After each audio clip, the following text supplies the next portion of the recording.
WikiLeaks founder Julian Assange has been held in a high-security prison since he was arrested last spring at the Ecuadorian embassy in London, where he effectively was held for many years in isolation. His extradition hearing is now finally underway. Assange's lawyer estimates he could face 175 years in prison if he's extradited to the United States. He faces espionage charges here. WikiLeaks exposed all kinds of things, some of which it was good to know, including corruption by the Democratic National Committee in 2016. So what is the story on Julian Assange? Why is the DOJ pursuing this case so aggressively? Glenn Greenwald has followed this from the very beginning. He's, of course, a journalist, founder of The Intercept, and we're happy to have him tonight. So, Glenn, thanks for coming on. I think a lot of people have heard for years that Julian Assange is a bad guy who hurt the United States. Now the United States is going to bring justice in this case. What's your view of this? Tell us what we should know in 3 minutes about Julian Assange. Let's remember, Tucker, that the criminal investigation into Julian Assange began by the Obama administration because in 2010, WikiLeaks published a slew of documents, none of which harmed anybody, not even the government claims that. That was very embarrassing to the Obama administration. It revealed all kinds of abuses and lies that they were telling about these endless wars that the Pentagon and the CIA are determined to fight. They were embarrassing to Hillary Clinton. And so they initiated a grand jury investigation to try and prosecute him for reporting to the public. He worked with the New York Times, The Guardian, to publish very embarrassing information about the endless war machine, about the neocons who were working in the Obama administration.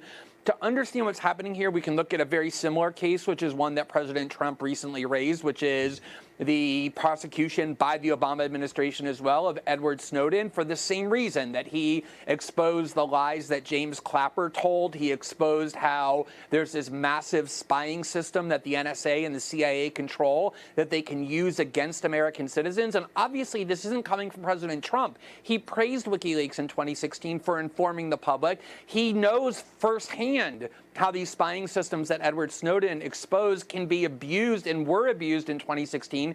This is coming from people who work in the CIA, who work in the Pentagon, who insist on endless war, and who believe that they're a government unto themselves, more powerful than the president. I posted this weekend a speech from Dwight Eisenhower warning that this military-industrial complex, what we now call the deep state, is becoming more powerful than the president. Chuck Schumer warned right before President Trump took office that President Trump challenging the CIA was foolish because they have many ways to get back at anybody who impedes them. That's what these cases are about, Tucker. They're punishing Julian Assange and trying to punish Edward Snowden for informing the public about things they have the right to know about the Obama administration. They're basically saying to President Trump, you don't run the country even though you were elected. We do. And they're daring him to use his pardon power to put an end to these very abusive prosecutions, one which resulted in 8 years of punishment for Julian Assange for telling the truth, the other one which resulted in 7 years of exile for Edward Snowden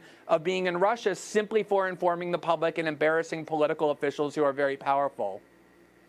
So in 30 seconds, the president could pardon Julian Assange right now and end this. Is that correct?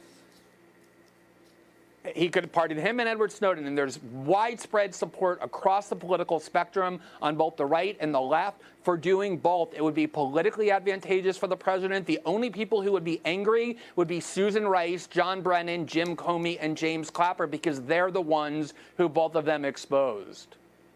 Well, that's the most powerful summary I've ever heard of that story. Glenn Greenwald, thank you very much for that.